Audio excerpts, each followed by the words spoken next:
c'est déjà demain.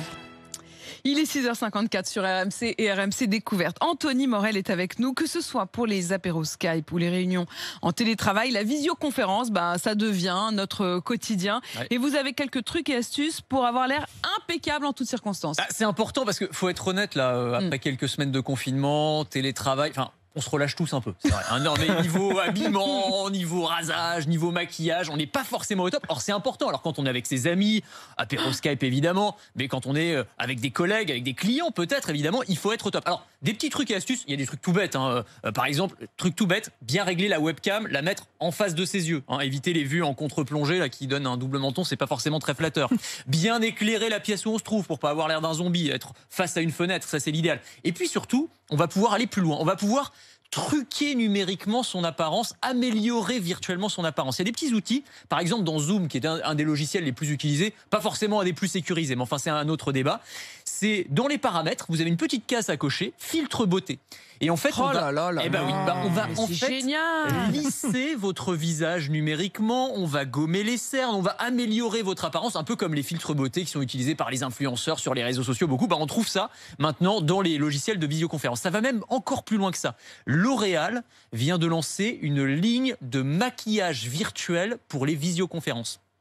C'est pas un maquillage que vous achetez dans le commerce. C'est un petit logiciel qui va, lorsque vous n'êtes pas maquillé, vous vous mettez en face de votre webcam et ça va vous maquiller virtuellement. Ça va ajouter du gloss ou du rouge à lèvres, du mascara, enfin voilà, tout ce que vous voulez. Et ça va suivre les mouvements de votre visage. C'est de la réalité augmentée. Et donc les autres interlocuteurs, les autres personnes participant de la vidéo... Ça peut marcher aussi avec les caméras télé ou pas? Éventuellement, ouais, je pense que c'est possible en fait. On pourrait imaginer des outils comme ça. On pourrait peut-être en parler hors antenne, s'il vous plaît, Anthony. On va travailler là-dessus. J'aurais besoin de vos conseils. Vous avez même des vêtements spécialement adaptés pour les visioconférences. Alors là, ça va très loin, mais effectivement, comme on est à la maison, parfois on a une visio à 9h et on a mis le réveil généreusement à 8h58, on n'est pas forcément prêt.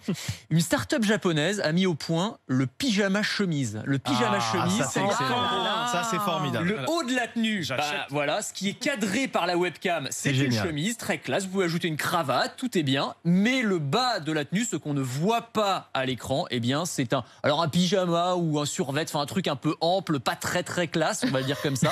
Alors le truc, c'est qu'il ne faut pas avoir besoin de se lever pendant la visio parce que sinon vous êtes grillé devant tout le monde. Mais en tout cas, voilà le genre de choses qui sont... Vous vous souvenez évidemment du sketch des Inconnus Télématin, où en fait quand ils se levaient ils étaient en pyjama et en pantoufles en dessous. Et je ne vous révélerai pas tous nos trucs, mais Charles, c'est pour ça que vous... Il n'y a pas toujours le bar. Tous les matins. Je suis très gêné à côté de lui tous les matins, c'est un vrai problème. Et on en a un peu marre, Charles. On est à l'aise à l'antenne, on peut le dire. Mais...